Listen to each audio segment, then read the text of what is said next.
मथुरा की श्री कृष्ण जन्मभूमि और शाही ईदगाह मस्जिद विवाद मामले में इलाहाबाद हाई कोर्ट ने मुस्लिम पक्ष की आपत्तियों को खारिज कर दिया है। इलाहाबाद हाई कोर्ट का फैसला आने के बाद मुस्लिम पक्ष की क्या रणनीति है, क्या मुस्लिम पक्ष इस फैसले को सुप्रीम कोर्ट में चुनौती देगा, इस बारे में हम बात करते हैं। हमारे साथ सुप्रीम कोर्ट के लॉयर और इस केस में शाही ईदगाह मस्जिद कमेटी का पक्ष रख रहे महमूद प्राचा साहब हैं। सर, इलाहाबाद हाई कोर्ट के फैसले का आपने अध्ययन कर लिया है, अब आगे आप लोगों का क्या स्टेप होगा? नहीं, इस फैसले में हम लोगों को कमियां ही कमियां नज़र आ रही हैं और गलतियां ही गलतियां नज़र आ रही हैं, जो कि कानूनी भी गलतियां हैं और फैक्ट्स पे भी गलतियां हैं।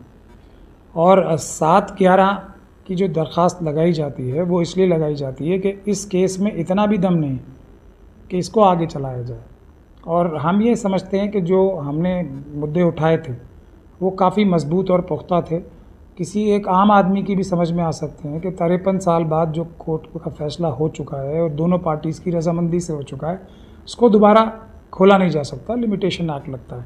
फिर इसमें जो एक हमारा विपक्षी पक्ष है उसको 18 पार्टीज़ को इकट्ठा करना पड़ा, हम लोगों के खिलाफ 18 केस डलवाने पड़े।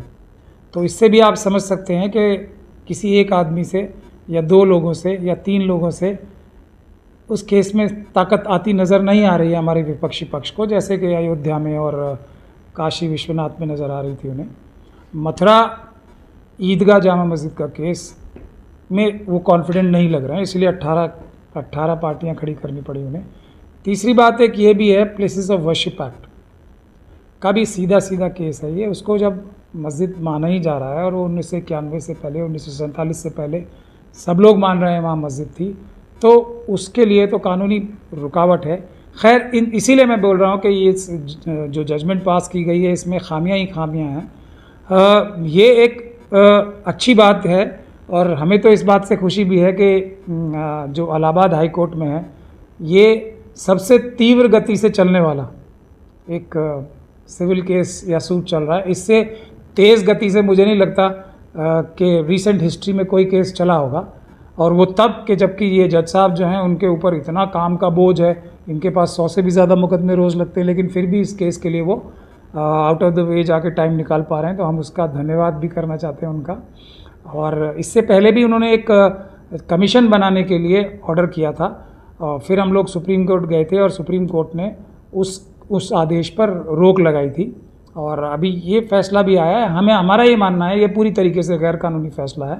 इसमें एक और भी चीज़ बहुत अहम है कि जो उत्तर प्रदेश सरकार के एडिशनल एडवोकेट जनरल थे, उन्हें इस केस में अमिकस क्यूराई यानी कि अदालत का दोस्त के तौर पे अपॉइंट किया गया था। हमने उस पर भी ऑब्जेक्ट किया।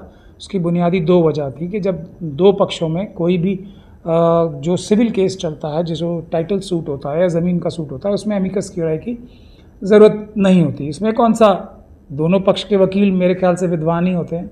हम ना भी हों तो सामने वाले पक्ष के जो 18 पक्षकार हैं वो तो विद्वान ही हैं, वो तो अदालत की मदद कर सकते हैं।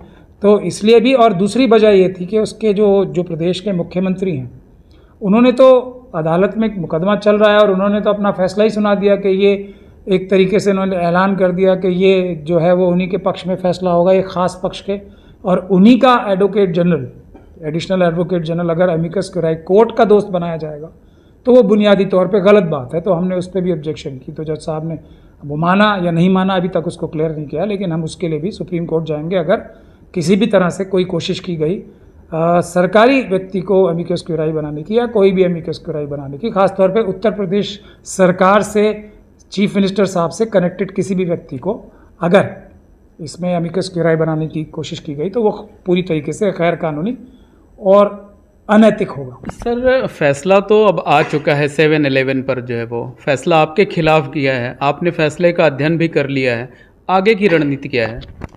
नहीं, देखिए, हमारे देश का जो सिस्टम है, एक निचली अदालत होती है, उसके बाद उसके ऊपर अदालत होती है और उसके बाद उसके ऊपर अदालत होती है।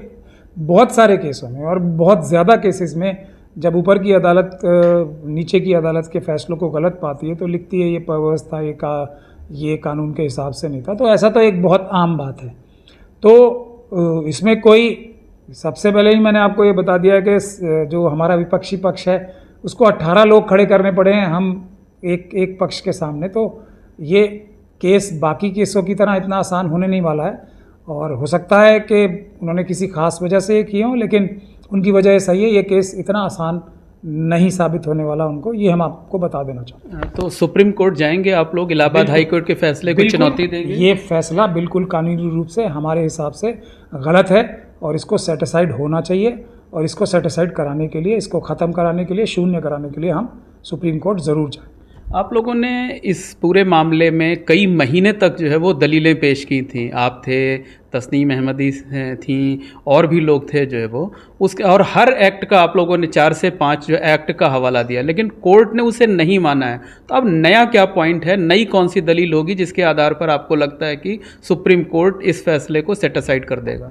देखिए, इसमें अभी एक बहुत महत्वपूर्ण बात है, ये भी बात माननीय सुप्रीम कोर्ट में पेंडिंग है कि ये मुकदमा क्या हाई कोर्ट के सामने चलना भी चाहिए या नहीं चलना चाहिए, ये भी अभी सुप्रीम कोर्ट के सामने पेंडिंग है। हमारे देश में 3 टायर सिस्टम है, पहले निचली अदालत होती है, उसके बाद हाई कोर्ट होता है, और उसके बाद सुप्रीम कोर्ट होता है। तो इसमें तो हाई कोर्ट है, लेकिन सुप्रीम कोर्ट से तो निचली अदालत है, तो बेशक एक अगर लोअर कोर्ट फैसला देता है तो उसका ऊपर का कोर्ट उसको सेटिसाइड करता है, हटाता है, गलत ठहराता है। ये तो रोज़ की बात है, कोई इसमें ऐसी हैरानी या परेशानी की बात नहीं। और जिस प्रकार के सबूत सामने से पेश हो रहे हैं, मुझे नहीं लगता इसमें कोई भी अगर इंसाफ पसंद जज होगा तो वो उनके पक्ष में फैसला कर सकता है, मुझे ऐसा बिल्कुल नहीं लगता। सुप्रीम कोर्ट में नई कौन सी दलील आप लोग देंगे, ये मैं जानना चाह रहा हूँ। नहीं, नई की ज़रूरत ही नहीं है ना, पुरानी दलीलें, यही मैं आपको समझा रहा हूँ कि कोई निचली अदालत फैसला करती है तो उसको गलत रोज़ के रोज़ ही ठहराया जाता है उससे ऊपर वाली अदालत से, तो कोई नई दलील देने की आवश्यकता ही नहीं है। हमारी दलीलें पुख्ता हैं, और ये तो सिर्फ 7/11 की एप्लीकेशन है ना, जिसका मतलब ये कि इन्हें इसी स्टेज से बाहर कर दिया जाए। अभी तो बहुत लंबी कार्रवाई बाकी है इसमें, तो इसलिए बिल्कुल भी इस केस को बहुत ध्यान से देखें, और अगर जजमेंट आपके लोग पढ़ेंगे, और एक हमारे सभी नागरिकों की, खासतौर पे पढ़े लिखे नागरिकों की ये ड्यूटी और फ़र्ज़ होता है कि वो कोर्ट की अदालत की जजमेंट्स जो हैं वो पढ़ें और उस पर क्रिटिक लिखें, उसके ऊपर टिप्पणी करें। तो ये जजमेंट अगर लोग पढ़ेंगे तो उनको टिप्पणी करने के लिए बहुत सारा सामान या मटेरियल मिलेगा। तो इसको मैं आपके माध्यम से आपके दर्शकों को ये गुजारिश भी करना चाहता हूँ कि ये जजमेंट पढ़ें और देखें कि इसमें क्या क्या कमियां हैं। ये आपको आराम से बहुत सारी कमियां इसमें नजर आती हैं। अच्छा, अभी बातचीत में आपने कहा कि हाई कोर्ट का जो फैसला है उस फैसले को लेकर इज्जत नहीं है, सम्मान नहीं है, वजह नहीं, वजह यह है कि ये कानून सम्मत नहीं है। देखिए, हम जो भारत का संविधान और कानून कहता है वो हमें किसी जजमेंट की इज्जत करने के लिए नहीं कहता। मानना पड़ेगा, एक अलग बात है। बाबरी मस्जिद का भी जजमेंट माना गया, लेकिन उसकी इज्जत किसी हालत में किसी कीमत पे हम लोग नहीं कर सकते, कोई भी समझदार व्यक्ति उसकी इज्जत नहीं कर सकता। तो ये जो है ना, जो हमारा सिस्टम है वो इस बात पे ख़ास तौर पे, और मैंने अभी भी कहा आपको, ख़ास तौर पे जोर देता है। ये ओपन कोर्ट्स क्यों होती है कि नागरिक देखे कि न्याय हो रहा है, जज न्याय कर रहे हैं या नहीं कर रहे हैं, और उस पर टिप्पणी करें, उसके क्रिटिक लिखें। ये हर एक नागरिक का फ़र्ज़ है। तो मैं ये चाहूँगा देश के नागरिक इस जजमेंट को भी पढ़ें और उसके बारे में अपने विचार भी, आजकल तो सोशल मीडिया का ज़माना है, उस पर विचार लिखें, ताकि लोगों को पता लगे कि 4 सुप्रीम कोर्ट के जजेस ने जो प्रेस कॉन्फ्रेंस करके 2018 में जो बात कही थी कि हम लोगों के ऊपर दबाव है, उस चीज़ को भी अपनी नज़र में रखें। और इस प्रदेश के मुख्यमंत्री की जो ओपन स्टेटमेंट्स आ रही हैं इस केस के बारे में, उसको भी नज़र में रखें, और उन 4 सुप्रीम कोर्ट के सिटिंग जजेस के दर्द को भी समझें। मैं ये भी चाहूँगा। अच्छा, आप लोगों की तरफ से सबसे बड़ी दलील 1991 के प्लेसेस ऑफ वर्शिप एक्ट को लेकर दी जा रही थे। अयोध्या मामले में ये लागू नहीं होना था, लेकिन वाराणसी के काशी विश्वनाथ ज्ञानवापी मामले में कई स्टेज पर इस पर बहस हुई, निचली अदालत से लेकर सुप्रीम कोर्ट तक। लेकिन अभी तक जो है फाइनली कहीं नहीं किसी कोर्ट ने कहा कि हाँ वो वर्शिप एक्ट उस मामले में लागू होगा। यही बात मथुरा मामले में इलाहाबाद हाई कोर्ट ने कही है। देखिए, मैं आपका धन्यवाद करना चाहता हूं कि आपने मेरे दिमाग को पढ़ के ये मान लिया कि ये हमारा सबसे ताकतवर पॉइंट है, ये हमारा सबसे वीक पॉइंट है हमारा, इसकी हमें ज़रूरत ही नहीं है। हालांकि ये कानून है और पक्का और पुख्ता कानून है, इससे बड़े ये हमारा सबसे कमज़ोर पॉइंट है। तो ये इसीलिए मैं कह रहा हूँ ये केस बाकी दोनों केसेस की तरह नहीं होगा। और हमारे जो विपक्षी हैं वो इस बात को जानते हैं, इसीलिए 18 पक्षकार लेके आए हैं। इतना आसान नहीं होने जा रहा जितना ये प्रेस के माध्यम से और जितना ये इसके बारे में फ्रेंजी क्रिएट करके बनाया जाता है, इतना आसान ये केस होने नहीं जा रहा है। ये केस ठीक से लड़ा जाएगा। तो इसलिए हमारे विपक्षकार जो हैं वो जानते हैं इस बात को। सबसे इसमें स्ट्रांग पॉइंट्स दूसरे हैं, ये वाला पॉइंट सबसे स्ट्रांग नहीं है, सबसे कमज़ोर पॉइंट। सुप्रीम कोर्ट में कब तक आप लोगों की अपील फाइल हो जाएगी? हाँ, मैं समझता हूँ जल्दी से जल्दी हो जाएगी। हम आप लोगों को बता देंगे, तैयार हैं।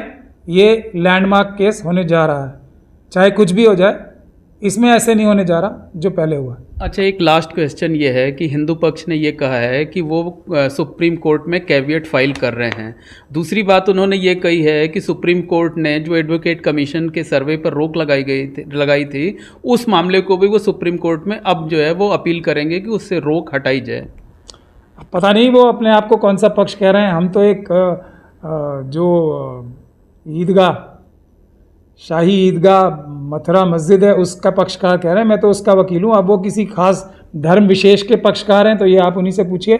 ये भी एक नई चीज़ मुझे सुनने में आ रही है। तो अगर इस प्रकार के वकील हैं इसमें तो उनको मुबारक हो, उनको उनकी एडवोकेट्स एक्ट की जो एथिक्स हैं वो भी मुबारक हो। मुझे नहीं लगता वो ऐसा कहना चाहिए उन्हें, लेकिन उनका अपना अपना राइट है सबका। वो इसको क्या करना चाहते हैं क्या नहीं करना चाहते उसके ऊपर है। ये संविधान के हिसाब से और कानून के हिसाब से केस लड़ा जाना चाहिए। ये इतना आसान नहीं होने वाला, ये मैं कह सकता हूँ, अगर हम लोग इस पर वकील रहेंगे तो।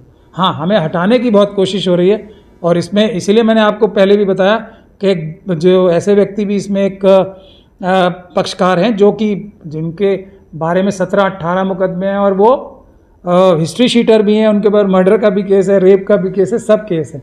तो अगर किसी और तरीके से हमें हटा दिया जाएगा तो अलग बात है, वरना ये केस इतना आसान होने नहीं जा रहा है। ये हम खुल के बता रहे हैं और जो लोग मुझे जानते हैं वो इस बात को समझ लें अच्छे से। तो धन्यवाद। ये हैं शाही ईदगाह मस्जिद कमेटी के वकील महमूद प्राचा साहब, जिनका साफ तौर पर ये कहना है कि इलाहाबाद हाई कोर्ट का जो फैसला है वो इनके पक्ष को मंजूर नहीं है और इस फैसले को सुप्रीम कोर्ट में जल्द से जल्द चुनौती दी जाएगी।